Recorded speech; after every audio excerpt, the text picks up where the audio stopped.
नमस्ते बच्चों। आज मैं आपको छोटी ई और बड़ी ई की मात्रा सिखाऊंगी।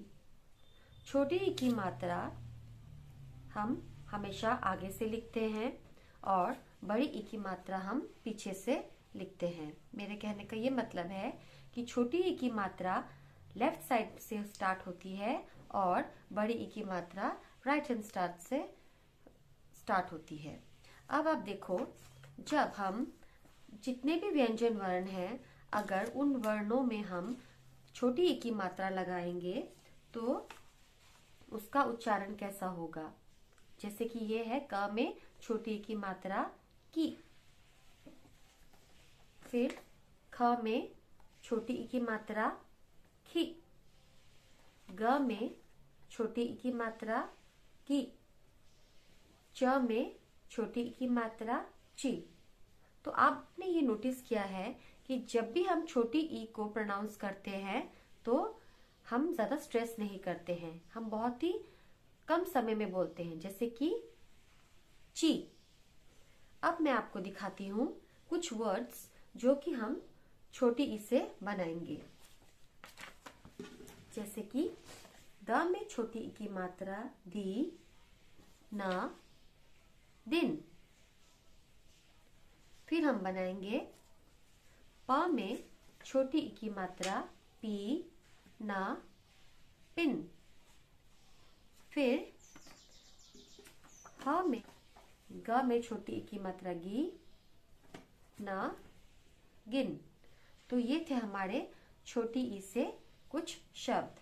तो बच्चों, अब जैसे कि ये आपको पता है ये बड़ी ई है और ये है बड़ी ई की मात्रा। अब जब भी हम बड़ी ई लिखते हैं तो उसका उच्चारण कैसा हो जाएगा। बड़ी ई को हम हमेशा स्ट्रेस करते हैं, हम लंबा खींचते हैं। जैसे कि क में बड़ी ई की मात्रा की, ख में बड़ी ई की मात्रा खी, ग में बड़ी ई की मात्रा गी, च में बड़ी ई की मात्रा ची।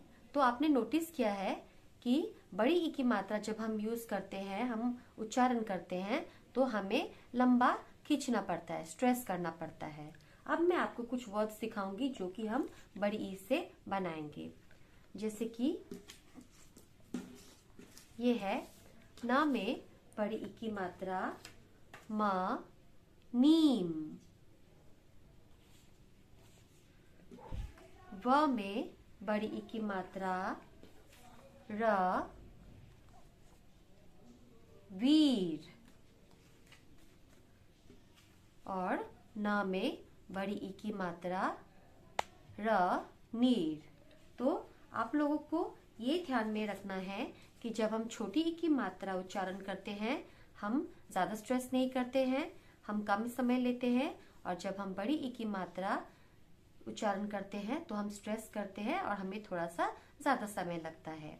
और एक आसान टिप मैं बताना चाहूंगी कि छोटी ई हम लेफ्ट हैंड साइड में यूज करते हैं, जैसे कि इस तरह से, और बड़ी ई की मात्रा हम राइट हैंड साइड में यूज करते हैं, जैसे कि इस तरह से। तो आशा करती हूँ आपको समझ में आया होगा छोटी ई और बड़ी ई का कंसेप्ट। Thank you.